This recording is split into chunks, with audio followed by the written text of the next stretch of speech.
Hello, this is Reverend Bill Ryan, and today I decided that I was going to touch base since, again, we're just a little over a week away. Actually, just about a week until election. So I thought we'd stay focused on this. As everyone who's familiar with me by now knows that I am a Christian minister, which doesn't really define who I am. It's part of who I am. I'm actually pretty much retired now, and I'm actually enjoying these little podcasts I'm doing. Didn't really know where it was going, but I'm kind of enjoying it, and I hope you are also. If you ever want to send me a suggestion. I can cover a lot of different subjects. It just so happens the climate is such that politics is really hot now. So I thought I could discuss this. But I'm pretty good at a lot of things. Obviously, Christianity's been my life, but I'm also quite well versed in, movies, sports, dating. I've actually been married a few times. A lot of different things, and I'm open to just about anything that you guys want to discuss. So feel free to drop me, a line, rev.billryan@gmail.com. If you got any ideas you want to discuss or any ideas, feel free. I welcome each and every one as long as everyone's civil. That's great.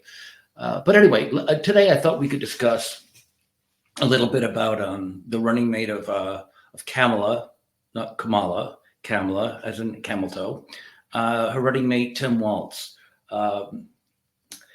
Very interesting choice of a running mate for a number of reasons. I'm just going to cover a few things, a few highlights in case, maybe some of you are not familiar with who he is or what he stands for. And it come into some criticism too, whether it's fair or unfair, that is for you to decide. But one of the things that stands out is I think Donald J. Trump made an outstanding choice. J.D. Vance as a vice president. As we know, Donald Trump is, getting up there in age too. Unlike Biden, I think if God forbid, if anything happened to the president, and I do think Donald Trump will be our next president, God willing, I think that the country would be in very good hands with J.D. Vance. Unlike Kamala Harris, who has yet to state just about any policy that she has. But anyway, getting off that, getting back onto Waltz, one of the things that stood out was Waltz attacked J.D. Vance for being a venture capitalist. Under further scrutiny, Waltz did actually confess that he didn't know what a venture capitalist was. So maybe an attack on J.D. Vance for being one was probably ill-timed. He might want to have done his homework first. But this is a man that when he was governor, made it a priority to supply boys' rooms with tampons. Why this would be the hill he wants to die on, I do not know.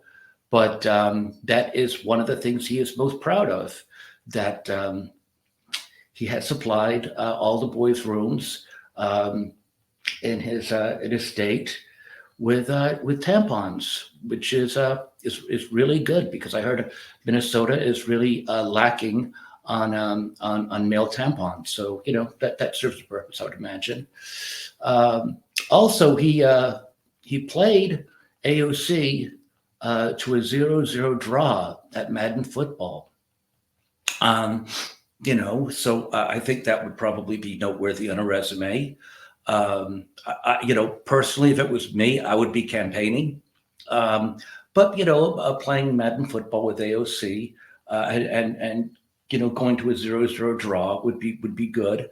He is actually very qualified for this, because he was a volunteer assistant coach to a high school championship in football. Now, I will say that again. He was a volunteer assistant coach to the high school championship. He was not a paid coach. There is a little stipulation that says when you get a DUI, you do not get paid in high school. So he was disqualified from getting paid. So he just volunteered his services. And I hope somebody probably drove him to the practices, just as a safety factor. He also, we're going to go into this a little bit more in detail, but he did lie about his rank in the National Guard. He also lied about his trip to Tiananmen Square in China. He says he's a knucklehead and he made a mistake. He thought he was there and I guess he just wasn't. As far as helping Kamala, I see no indication that he has. At last look, Minnesota, which is a bluer than blue state, I know that I've know people from Minnesota, and they are really Democratic heavily. And at last check, for the first time in memory, Minnesota might actually go red. So he has not helped one little bit. Whether it does or not, who knows? But it is far closer than anyone possibly imagined.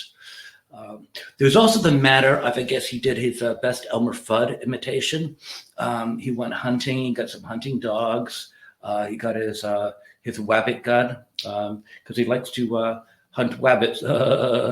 And at closer scrutiny, he doesn't look like he knows how to handle a rifle.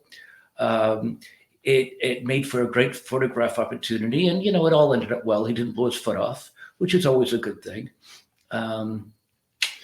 Also, getting back to his military, he said he retired as a sergeant major. That's not actually the truth. The truth was he was promoted to sergeant major, and he did not live up to the duties, so he was demoted. So he did not retire as a sergeant major at all. That is a little white lie, maybe. I don't know. At the very least. Also, he understood that there was going to be a deployment. I guess, now I'm not a military guy, and I won't pretend to be a military man. But of what I understand, you do know ahead of time that you're going to be deployed. I guess you don't really know where you're going to be deployed, but you do know you're going to be deployed. And he was aware of this. And then just as his troops were getting deployed, he abandoned his post and he chose not to go into battle. So this is not a battle-weary soldier. He had his choice to go with his troops into battle, get deployed, and he chose not to go. Now, the interesting thing is he's been introduced many times as a combat veteran, which he is absolutely not. There's no question he's not a combat veteran. Again, I am not a military man, but from what I understand, to be introduced as a combat veteran and to let it stand and not correct it is a big no-no. That is a heinous violation. You should not allow yourself to be labeled a combat veteran when in fact you are not. And he has never corrected anyone to my knowledge. Also, let's see, he has actually called himself a knucklehead. He called himself a knucklehead, I think, during the debate. And then later on, under an interview regarding the debate, he called himself a knucklehead again. Now, you see, I don't think he should be calling himself a knucklehead. I think that's our job, is to figure out that he's a knucklehead and call him one. Otherwise, it's not sporting. I mean, there's no challenge there. I mean, if he comes right out and says he's a knucklehead, what are we going to do? It's like, okay, well, the game's over then, right? The cat's out of the bag. Now, this might sound overall like it's a hit piece on Waltz. And if that is the case, I apologize. It was not meant to be. Sincerely, this is not meant to be a hit piece on Waltz. And I'll tell you why. I'm a big believer that a blithering idiot is not responsible for being a blithering idiot. They were just born that way. I mean, they've got no control over being a mental midget. No, no, no, no. This is not a hit piece on Waltz. This is a hit piece on Kamala. You see, Kamala had a chance to do something right here. And the right thing would have been to secure a swing state, one of the critical swing states. One of the most critical swing states is Pennsylvania. It is right now looks like it's probably going to go to Trump. It's still hanging in the balance. The correct thing would have been if Kamala was a true politician and a smart woman, would have been to take Josh Shapiro from Pennsylvania. He's a very sharp politician, but she did not. And I'll tell you why. The thought is she did not, because he's pro-Israel and he's Jewish. But that certainly would have assured her of getting Pennsylvania, which would have put her very, very right on the path to the White House. But for whatever reservation she had for bringing or not bringing Josh Shapiro, a very sharp Jewish politician, on her ticket, and instead going for the meatball, she's really endangered her path to the White House. And, once again, I don't know what this woman's thinking. She has not said anything worthwhile. She hasn't made any good decisions. Any decisions she's made has been questionable. No one knows what she stands for. No one knows what she's saying. The very fact that she's still in this race baffles me to no end. Well, anyway, that's what I got for today. Again, any thoughts, ideas, whether you like this, whether you don't like it, whether you agree or disagree, please let me know. Like, subscribe. I'm going to try to, I think, do this regularly. I'm enjoying it. And as long as you guys are getting something out of it too, I think that's great. And feel free to give me some ideas you'd want to go over. Like I said, I'm pretty versatile.